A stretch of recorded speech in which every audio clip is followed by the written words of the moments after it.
Hello and welcome to my WordPress blog. Today I'm going to teach you the basics of starting up a WordPress to be used in an academic or in your classroom. The first thing I would like you to do is to go to WordPress.com. WordPress.com is where you're going to start by signing up for your own WordPress. A few things to remember while watching these videos is that you can start and stop them and rewatch them at any time. So if you get confused or I move too fast, feel free to stop the video and rewatch to make sure you understand how I'm doing what I do. So first we are going to get started here. So once you get to WordPress.com, you are going to click on Get Started Here.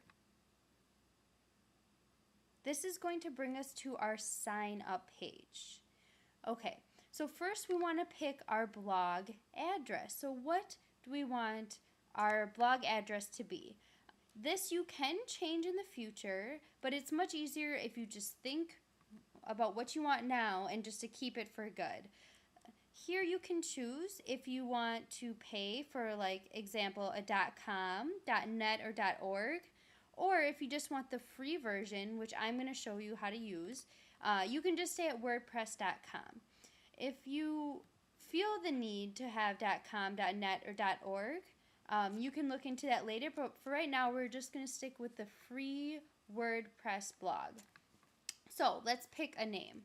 My name is going to be School Number 1.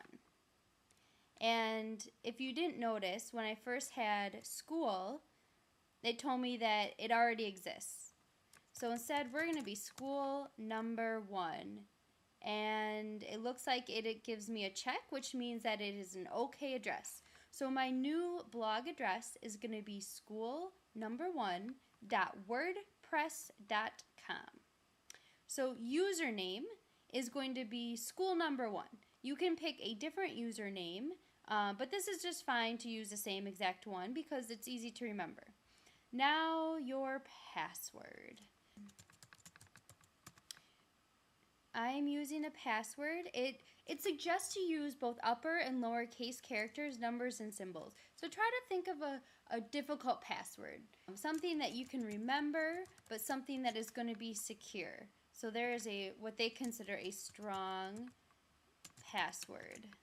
So I'm going to stick with the strong password, and until it's the same password it will show red, and once they're the same it will show that it's a match. So now an email address. Where do you want all the activities of the blog to be sent to?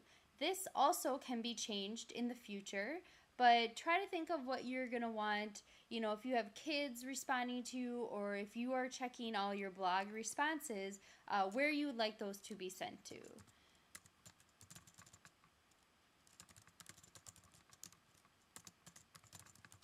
So mine is going to be sent to wordpressforteachers@gmail.com. Here you can click decide if you want to get emails from WordPress, and it will just kind of show you cool new features or new themes or other news. But I'm not going to click that right now, but you can feel free if you like to receive updates of WordPress. That would be the time to do that now. Then pick your language. It's automatically in English, so you probably don't need to change that. And then here, they're just trying to sell you on upgrading. Currently, we're just going to go with the free blog, but if you do decide that you need maybe some extra space, or what they mean by domain name here is that actually this will be, .net or .com, or whatever you want. So you get to pick your domain name. You won't have ads if you pay, and you can really customize your design a lot more. But for right now, we're going to stick with the free version. So you just go to Create Blog, and it says up here, an email has been sent that you must read to activate your account. So I want you to go into your email, and you see I got an email from WordPress.com, and you're going to click on your email, and all you got to do is say activate your blog. And there we go. It says welcome to WordPress, and here we are. Here's a nice quick instructional video on WordPress.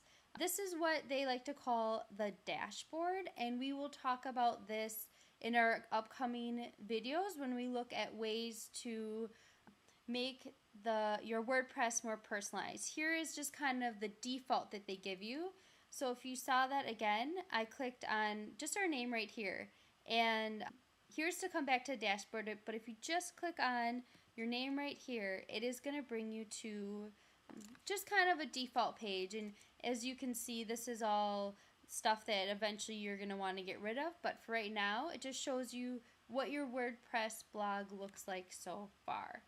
In the next video, we are going to be talking about the dashboard and all the options that it has there. And then in further videos, you'll learn to pick a theme, how to customize your theme, and eventually we will get into privacy settings that will be useful for an academic situation where you may not want your WordPress blog to be public.